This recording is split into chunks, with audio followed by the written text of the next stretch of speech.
Olá pessoal, eu sou Elissa, professora de literatura, e hoje nós vamos conhecer um pouquinho mais sobre a vida da escritora brasileira Clarice Lispector. Mas primeiro, inscreva-se em nosso canal e ative o sininho para receber as nossas novidades.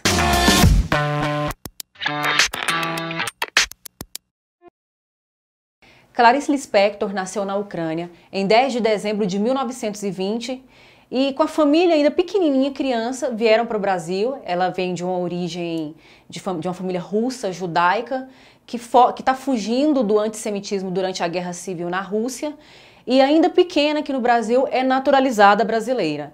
Tanto é que a escritora se considerava brasileira. Quando perguntavam sobre sua nacionalidade, ela afirmava que se considerava brasileira e pernambucana. Clarice Lispector foi uma escritora, foi jornalista, também foi tradutora. Acabou se tornando uma das escritoras mais notáveis, mais importantes da literatura brasileira, sobretudo durante o século XX, não só no Brasil, mas em toda a literatura ocidental. Clarice Lispector considerava-se pernambucana porque no ano de 1929 sua família mudou-se para o Recife.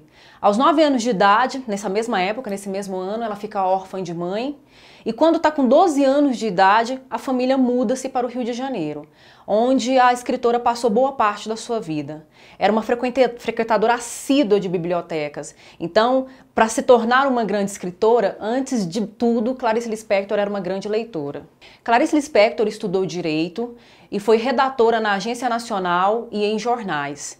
No ano de 1944, recebeu o prêmio Graça Aranha por sua obra Perto do Coração Selvagem, seu primeiro romance publicado. A escritora foi casada com o diplomata Maury Gurgel Valente, com quem fez algumas viagens pelo exterior, trazendo outras referências para suas obras.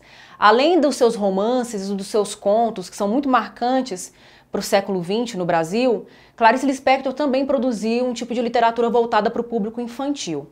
Aliás, alguns dos seus contos, nas suas antologias, nas suas reuniões de textos voltados para um público adulto, alguns desses textos podem também ser direcionados para um público infantil e juvenil. Além de escritora, Clarice Lispector também era tradutora, ela era fluente em várias línguas. As línguas românicas, as línguas latinas, como francês, italiano, espanhol, eram línguas que faziam parte do seu rol de conhecimento, mas das línguas que a escritora conhecia, destacam-se o hebraico e o Yiddish, que também são línguas nas quais ela conseguia fazer traduções.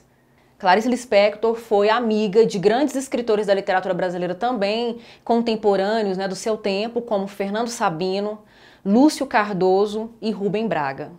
De acordo com os estudiosos da literatura brasileira, como o professor Antônio Cândido, o professor Alfredo Bose, que tem obras que vão fazer estudo da historiografia literária brasileira, a Clarice Lispector ela situa-se cronologicamente numa terceira geração modernista. Há discussões sobre essa terceira fase modernista. Há quem diga que é pós-modernismo, há quem diga que é tendências para a contemporaneidade. Mas, de fato, nessa prosa de 45, nós temos alguns romancistas que são bastante experimentalistas, vão trazer algumas rupturas com a tradição, e a Clarice Lispector é uma delas. Primeiro porque o estilo narrativo da escritora é muito fluido. Parece que o acontecimento, o enredo factual, um enredo que traz mesmo uma sequência de eventos, de acontecimentos de começo, meio e fim, na obra da Clarice Lispector fica muito diluído. Ela rompe com isso. É muito interessante e curioso porque quando a gente está lendo alguns romances da Clarice, a gente tem a impressão de que nada está acontecendo. E você está correndo páginas e páginas, mas a sensação de acontecimento, essa ideia de ações, ela acaba sendo deixada de lado para priorizar, para valorizar mais um mergulho numa interioridade, que vai fazer dessa narrativa muito intimista, muito introspectiva e principalmente bastante confessional. Dois elementos que foram muito importantes para a narrativa da primeira e da segunda metade do século XX, que era uma narrativa que realmente rompia com a tradição do século XIX, de ser muito factual, de trazer muitos acontecimentos. Dois desses elementos, então, o primeiro seria o fluxo de consciência. O que é o fluxo de consciência? É um mergulho nos aspectos psicológicos, na mente, na profundidade mental e emocional das personagens. Em vez do narrador dar conta do que está acontecendo do lado de fora, a narrativa mergulha muito num tempo cronológico, ela mergulha muito dentro da mente das personagens, dos protagonistas, ou às vezes até dentro da própria mente do narrador, se é um narrador em primeira pessoa, que é o que acontece com alguns romances da Clarice. A Paixão Segundo GH é um exemplo disso. E é como se o narrador agora tentasse acompanhar, de fato, o fluxo de consciência, literalmente o fluxo de consciência, o fluxo de pensamento da personagem, né?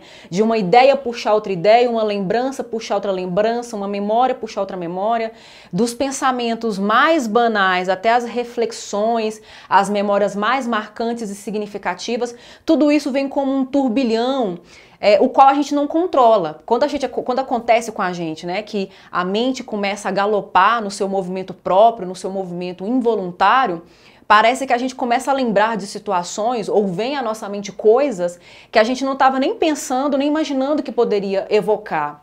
E é o que acontece no fluxo de consciência.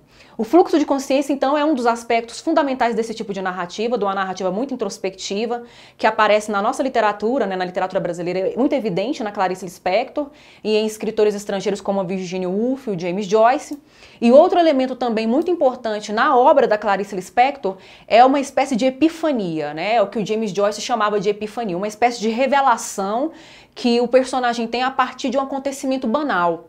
É um incidente simples, um incidente que seria cotidiano, que seria rotineiro, ou algo que seria talvez gratuito, ordinário, não seria nenhum acontecimento muito marcante, muito extraordinário, consegue acionar dentro da psique, dentro do mundo psicológico da personagem, uma série de informações que estavam inconscientes, que estavam guardadas, e de repente elas saem e trazem uma nova visão de mundo.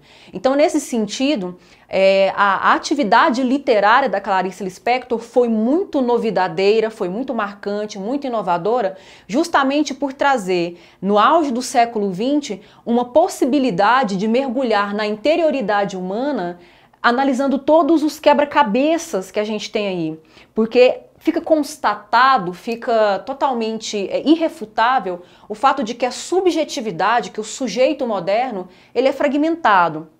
Ele está em crise, ele é um sujeito cindido, há muitos aspectos na formação da personalidade de uma pessoa.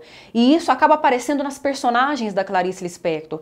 E uma maneira que ela traz, né, que ela utiliza como recurso na sua narrativa para evidenciar esse aspecto todo dividido dessa subjetividade, desses sujeitos, é por meio mesmo desse fluxo de consciência que se derrama e dessas revelações de coisas pequenas que estavam guardadas anteriormente. Outro aspecto fundamental da obra da Clarice Lispector é a linguagem. Aliás, a linguagem é um elemento importante para toda essa prosa, essa geração de 45, porque é muito experimental. Há tentativas de fazer algo novo com a linguagem. Do mesmo modo que o enredo foge do tradicional, a narrativa foge do tradicional, a linguagem também vai fugir do tradicional. E aí a gente vai perceber, por exemplo, uma linguagem que vai tentar traduzir, que vai tentar dizer dessa interioridade das suas personagens. E às vezes a linguagem vai aparecer fragmentada justamente para representar, né, para apresentar e evidenciar mais claramente o sujeito fragmentado que vai aparecer na narrativa da Clarice. Clarice Lispector deixou um legado gigantesco, foi uma escritora muito profícua, muito produtiva. E da lista dessas obras mais importantes, que ela produziu mais obras em prosa, eu cito alguns livros de contos e alguns romances que ela publicou.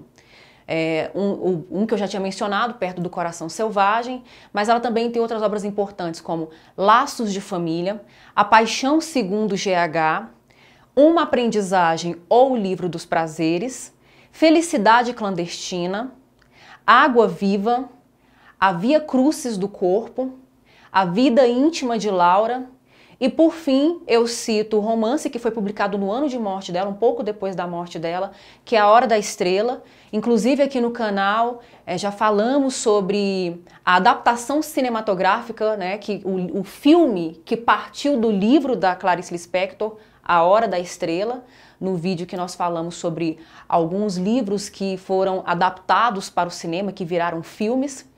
E A Hora da Estrela é considerado um dos seus romances mais importantes ao lado de A Paixão Segundo GH, porque trazem muito bem, as duas obras trazem muito bem todos esses aspectos que eu havia mencionado sobre a fragmentação do sujeito, sobre um intimismo. O que é mais interessante em A Hora da Estrela é que a gente tem um narrador observador que muitas vezes se confunde com o narrador personagem, porque parece estar dentro da narrativa, que consegue falar de um objeto, falar de um personagem com muito intimismo e com muitas notas de confessionalismo.